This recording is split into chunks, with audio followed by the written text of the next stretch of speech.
Hey guys, Marauder here with my friend Phoenix, and I thought we would give our initial impressions of the Tron Legacy movie that we just got back from.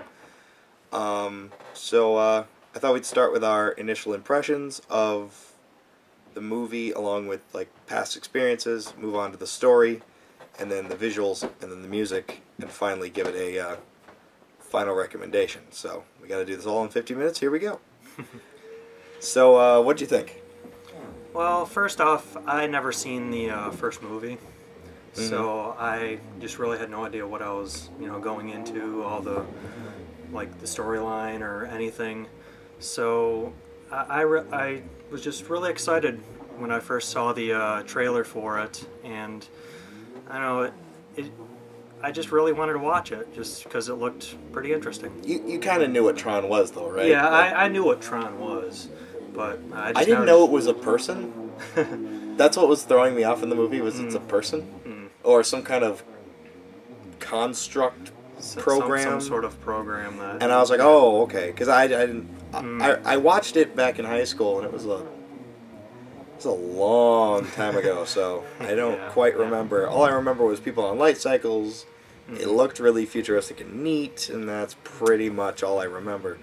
My only introduction to Tron was when it was in Kingdom Hearts 2, and really, yeah, yeah, that was basically my introduction. Another reason to the Tron world. Another reason I gotta pick those games up. But other than that, I haven't really seen anything else of Tron. Yeah, they set up the story pretty well. It starts basically with, oh, by the way, spoilers. So. We'll throw that out there right now in case anyone wants to turn this off and go watch it on your own. But the movie sets itself up pretty well. It's got what was his name? Sam? No, the dad's name. I don't remember. Yeah, I just called him Nash Bridges the whole time. Nash Bridges. Jeff Bridges the whole time. Because that's who he is, but I really can't get past that.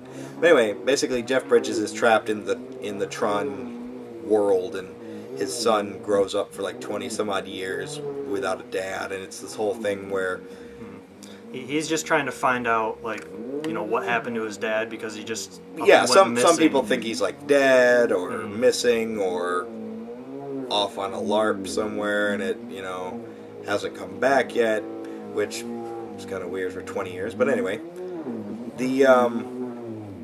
it sets up the story pretty well. You don't have to necessarily see the first Tron, because I actually quite like this, and they explain it.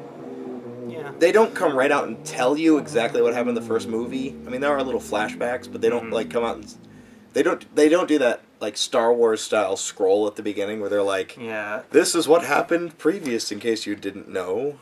Yeah, since I didn't see the first movie, I didn't really feel like I was lost while watching it, because everything kind of kept up really well, and I didn't feel like I needed to watch the first movie to understand everything in this one, and that's really good. Yeah, I also like just the mood it's set, because as the movie starts, it's got the Disney castle, and it's all Tron-like with the lights and the black and blue. Everything's blue in this movie. That was driving me crazy. Everything's either blue or orange, which I get it, I know, but man, you're building this utopian society, and it's blue. That's it. It's all blue all the time, like no sun. No plants. It's all just blue. I know it's black and blue. I know it's a computer, but anyway. So let's talk about what do you think of the acting overall? The acting was actually really well done, I think. The actors really did show emotions for certain events that happened to them. It really just fleshed out their characters that they were portraying much more better than like any other movie that I've really watched recently. And yeah, we've watched some shit recently. Yeah. But yeah. And you'll get to see that later, by the way. It really helped, portray the story as more real than, something else. I just know this is picking up the vacuum cleaner. That's a vacuum cleaner, by the way. But we just got back, so we thought we'd throw this up as soon as possible. Anyway. Yeah, I thought the acting was okay in spots. I think Jeff Bridges did a good job. The guy that played Sam was okay, although he seemed a little, I don't want to say one-dimensional, but that's all I can really think of. Just kind of the go-getter. Yeah, he was just kind of there. He didn't really do much. I mean, they say he was the pawn in the game between, what was his name, Clue and his dad. His dad, yeah. Man, I'm going to kick myself for not remembering his name because they say it like 1,000 times. So yeah, he's basically nothing but a pawn, but I didn't really get that feeling. He just kind of like, okay, the story goes, he gets his dad disappears and 20 years pass and he gets this page, or rather his friend gets this page, and he's like, hey, I got a page from your dad, and I find that weird because this line's been disconnected. So they go into this really old arcade, and he finds the Tron video game, which I thought was awesome. Yeah. They had the Tron video game. I know it was in the trailer, but... And all the other video games that are in the arcade. Yeah, it boots up and you hear like Donkey Kong and Pac-Man and stuff starting up, which I thought was fun. And they get... he finds like a secret entrance into his dad's lab behind the Tron machine, and so he accidentally kind of gets himself sucked into the Tron computer, and that's kind of how it starts, is he gets immediately thrown into the disc battle game and the light cycles. And what was the third one? Oh, they had like an airplane thing later. Yeah. But that wasn't really a game. But yeah, and it ended up actually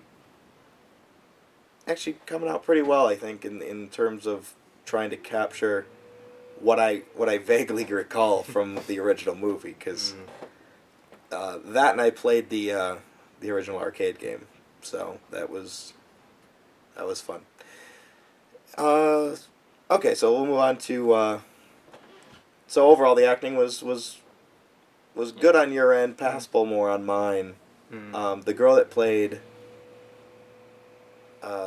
Cora, or what was her name? Yeah, Cora. Cora, she was okay. Her laugh was a little annoying to me. Really? That ha ha thing.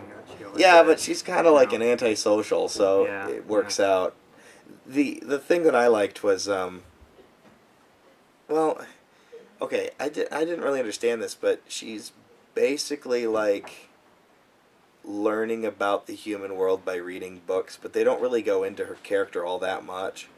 It's almost like they're holding her off for like a sequel or something, or like a side story. I mean, you get to know her, but she just kind of comes and goes and saves him like a couple times, and then she kind of just disappears, and it's like, oh, that was kind of a pointless cameo.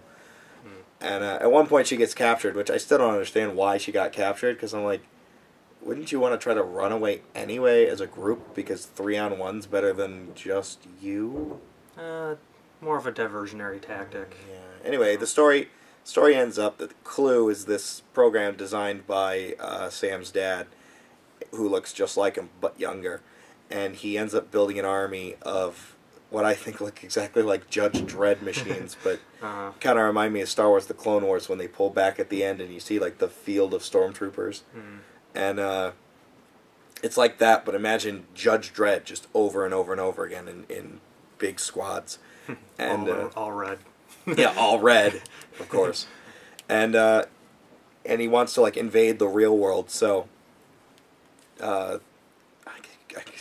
so Jeff Bridges, I guess, decides he's going to try to stop him, and he's been caught in this Tron world for a while, but I won't ruin the ending, but needless to say, it's a Disney movie, so if you don't know what's going to happen by now, you obviously haven't been watching many Disney movies.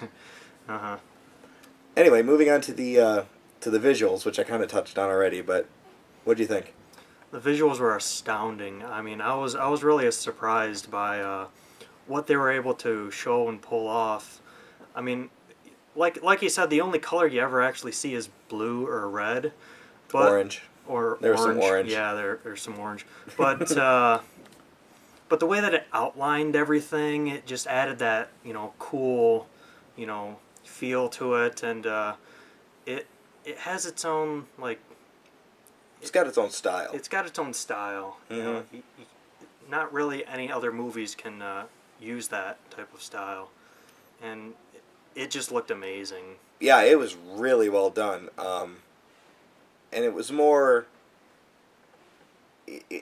It almost looked like it had a purpose. Where, like, it wasn't just there to make it look futuristic. It looked like it was... like the armor that he wore, the suit that had the lights on it, that it just looked kind of like it was supposed to be there. I don't know how else to put it, but... kind of computery. Yeah. What you'd expect, inside of a computer. Yeah, it was a great upgrade from the original film, again, from what I can recall. But, by the way, they put that back in the vault. That upsets me. Because I went to try to find it before going to see this movie, and it is impossible to find because they haven't released it yet. I assume they're going to release it once the Blu-ray for this comes out. They'll hopefully do like a 2-pack. Yeah, hopefully. But it was really funny because like the entire movie is like set in a computer, so I kept making computer jokes in the theater. Like when Cora gets her arm cut off, I'm like, "Oh, quick, reboot her," or reinstall Windows, or like when his dad's like, "And then I got trapped in here," and I was like, "Yep, got addicted to online video gaming." Of course, it's got another victim. But yeah, the visuals it was just a beautiful film, and it's interesting they pulled it off with basically 4 colors: black, white, blue, and red, and orange. So I guess 5, but that was it, and they pulled it off very, very well, in my opinion. Like I said, it's a beautiful upgrade from the original film, the way that looked.